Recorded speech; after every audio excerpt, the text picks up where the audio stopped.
I actually don't think that you can actually make data sovereignty. But I just wanted to address this inequity question, because I find that in the U.S. context anyway, we were trying to figure out a way to shift cybersecurity risk, the burden of it, from those that are least resourced to those that are more resourced. So cloud service providers would be more resourced in doing that. And then we had several policy options for getting us there. But in that process and implementing that process and trying to implement those policy options, including assigning liability where we should, that one was one of my favorites, the most difficult one to do. I discovered that, and it came up in the first panel yesterday, the first panel, I think you were on it. We've been thinking about inequity in terms of have and have-nots, and we really should be thinking about it in terms of experience, more experience and less experience. Because I found that in collaboration, and I'm going to use specific countries here, but that doesn't mean I want to exclude countries I engage with, but Estonia came to mind. It's a small country, but it had experiences that I could draw from. Much larger country, we're a diverse country. We don't have, they had an adversary on their back doorstep constantly. But drawing on those experiences is one way to think about it.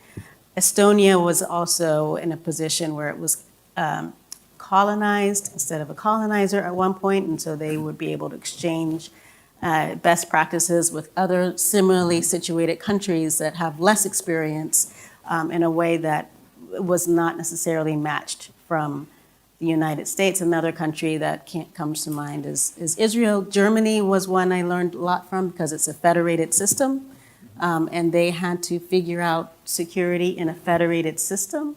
But I think we need to start thinking about inequity in terms of more experience and less experience, and try to raise everybody's security, because my security depends on Joe's security, depends on Dorian's, et cetera, et cetera. But I really do like that concept and playing with that idea. I think as we consider how to shift cybersecurity risk and burden, not just to the insurers, but to those that are more resourced, and then how do we deal with resilience at the end of buying down that risk, we can look to some examples that are applicable to today. Before I come to you, Samir, if anyone has any questions that they'd like to bring to the group here, just raise your hands. I will try to peek behind me as well. And while Samir's sharing, I'll look around here. So 2 short points. One, I think I like Joe's point. I think there's a business opportunity here. The model we have today, and this is to your SME's point as well, the model we have today is that cyber offense is rewarding because the cost of being malicious is cheaper, and the cost of defense for certain enterprises is exorbitant. So in a sense, you have the Swiss bank effect, where the elites are protected better than the medium and small enterprises are. Can we flip this? And I think this is the business model. Yeah. Can we make defense dominant and low cost? And if we can do that, there are trillions of dollars to be had in the future as the surface area of digital businesses expand. That's the first one. The good news is we have now a supportive architecture besides the big two. And I say the big two, I say the US system and the Chinese system. We have, in fact, the geography we are sitting in, and many others in South Asia and in Latin America as well, along the Amazon. You have big investments going in for finding the third way, in some sense, the other ways of building capabilities and capacities and, in fact, tools. So I think we now have the ability to actually design solutions for the proverbial bottom of the pyramid, because it's not that low and it's getting richer. I think the other part of that equation, yes, we need to make it more costly for cybercrime or adversarial use of tools. My point is we need to make it cheaper to defend. We need to make it cheaper to defend, but also more costly to attack. But we also need to make the use of tools nefariously to be less profitable. And I don't know what that lever is. How do we make it less profitable at the same time that we're making it cheaper to defend? There have been some really good conversations about Yeah. disruption related to that, and I think there's a lot of opportunity for it. The same way that we have supply chains, they have supply chains. And if our supply chains can be disrupted, their supply chains can be disrupted. So more effort should go into that. I want to pile onto your optimism, though, because I do believe that there is a tremendous opportunity for this that has been unlocked by AI. And I'm not positioning AI as a panacea. I'm not saying agents are going to solve all the problems in the world for us. But I think there is an opportunity in the market to solve a problem that up until now I think has been a market failure. We've been great at buying and selling technologies. I think there's a lot of just exemplary cybersecurity technology that's out there today. Many organizations are probably using them in one way or another. They're just not operationalizing them efficiently. And the reason for that is because they lack strategies for what it is that they're doing. And up until now, there really hasn't been a model to scale cybersecurity strategies. And I think that with agentic AI, there really is the potential for us to do that sort of thing.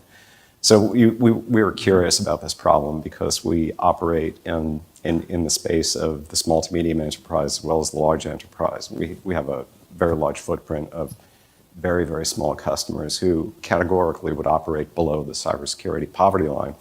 We wanted to know just how big is that problem. So research found that there are approximately 359 million organizations in operation in the world today.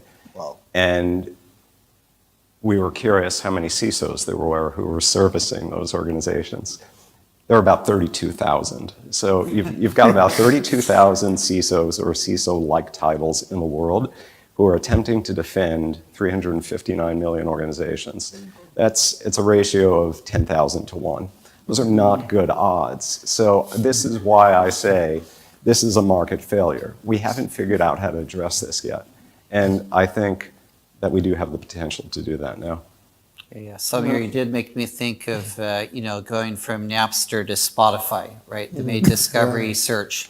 That's cheap enough. You didn't put everything out of business, but majority of it. Why don't we take a question from the floor? If you could identify yourself and address the question.